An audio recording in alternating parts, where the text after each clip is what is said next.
Hey everyone, Micah here with Electrek, and today I'm coming to you from Munich, where I'm joined by Seth and Fred to test out the Unu electric scooters. Let's go for a ride. Unu was kind enough to lend us 3 of their electric scooters to use as our transportation for several days while we attended the IAA Mobility Show in Munich. These L1E scooters are peppy little two-wheelers that can be ridden by anyone with a valid car driver's license and can reach speeds of up to 45 kilometers per hour, though in practice they actually go a bit faster. Keeping them limited to that speed, though, means that you don't need a motorcycle or moped license, which is really convenient for a lot of city dwellers. Now, there are multiple motor options available, but Unu hooked us up with their most powerful 4 kilowatt models. For a small, lightweight electric scooter, 4,000 watts is plenty of power. And the scooter actually has nicely programmed throttle ramping, where the throttle response is neither jerky nor sluggish.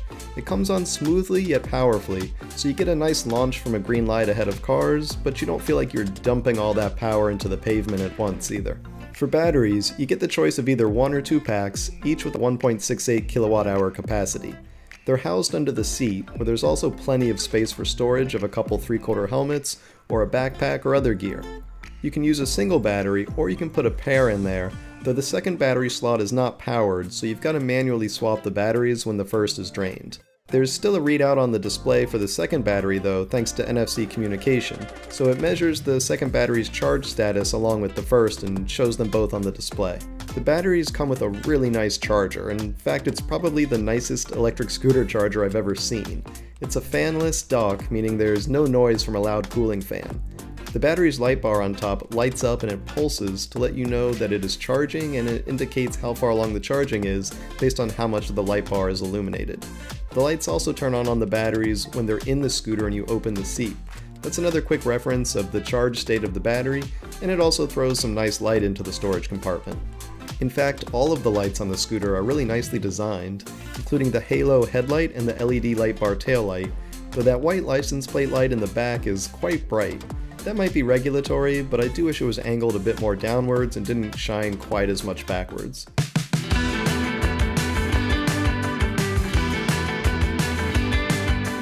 This is Unu's second scooter model, and it shows, as they've learned a lot from their first model, and the design of this scooter is really nicely thought out.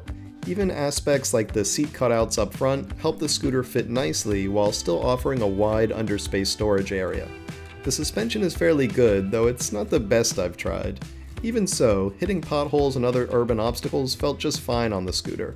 And also, we're talking about a mid-priced electric scooter here, so don't expect to get anything fancy like Öhlins suspension or something like that. For a starting price of around 3,300 euros, the scooter is quite fairly priced in my opinion. Now, I do wish for that price I could have gotten a little more range out of it. With 2 batteries, it's rated for a maximum of 100 kilometers or about 62 miles, which sounds great, but that's under ideal conditions and at slower speeds, such as in a city center where you'll sometimes be dealing with traffic. If you're on the open road and you're riding full speed all the time, the range will drop closer to around 2/3 of that figure.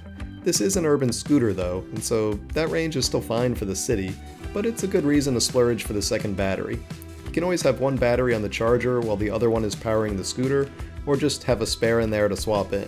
I've never ridden an electric scooter and thought, man, I sure wish this thing had less battery. And so if it was me, I'd definitely pick up that second battery pack. There are also some cool techie features that I wouldn't have expected at this price. For example, instead of having a physical key, you've got this pretty slick looking key card that works with NFC communication to lock and unlock the scooter. Also, as you unlock it, an automatic steering lock disengages, and then when you relock the scooter, it'll lock the steering column again, making it harder for someone to just steal your scooter right off the sidewalk. All in all, I have to say I'm very impressed with the Unu. It's comfortable, it's peppy with sufficient power, it's got this nice sleek design, both in the scooter itself and those cool batteries, and it just served as a great way for us to navigate the city. In talking with the company, I learned that they're constantly working on improvements that they're pushing to the scooters, including updates to take advantage of that nice screen. So you can expect these rides to keep getting better over time. As someone who regularly commutes by electric scooter, I'm both the preacher and the choir when it comes to the gospel of fun and efficient two-wheeled travel. Electric scooters are some of my favorite ways to get around the city because they're cost-effective, great for carrying passengers or cargo, and can be parked pretty much anywhere for free. They still have their disadvantages, sure, such as the lack of safety that a 4,000-pound cage provides, and the fact that riding in adverse weather is less fun than on sunny days like these, but they play an important part in the greater electric transportation ecosystem and are one of my top choices for day-to-day urban transport. Unu has done a great job of implementing those benefits into a nicely designed and executed package for a reasonable price. Now if there was just a button to unlock a bit more speed, that'd be the cherry on top. Hey, I can dream, can't I? Thanks for watching, everyone. We hope you enjoyed that test ride on the Unu scooters here in Munich. If you did, why don't you give this video a thumbs up? And don't forget to subscribe so you won't miss any of our future electric vehicle videos. We'll see you here next time to test ride the new Unu electric scooters. Let's jump, come on. And we are testing out the Unu electric scooters. Let's hit it. And today I'm joined by Seth and Fred, where we're coming to you from Munich to test ride the Unu electric scooters. Let's go for a ride. To test ride the Unu electric scooters. Why don't you join us? Don't get out. You go. No, it's good. I mean, you ruined the shot, but you saved our lives.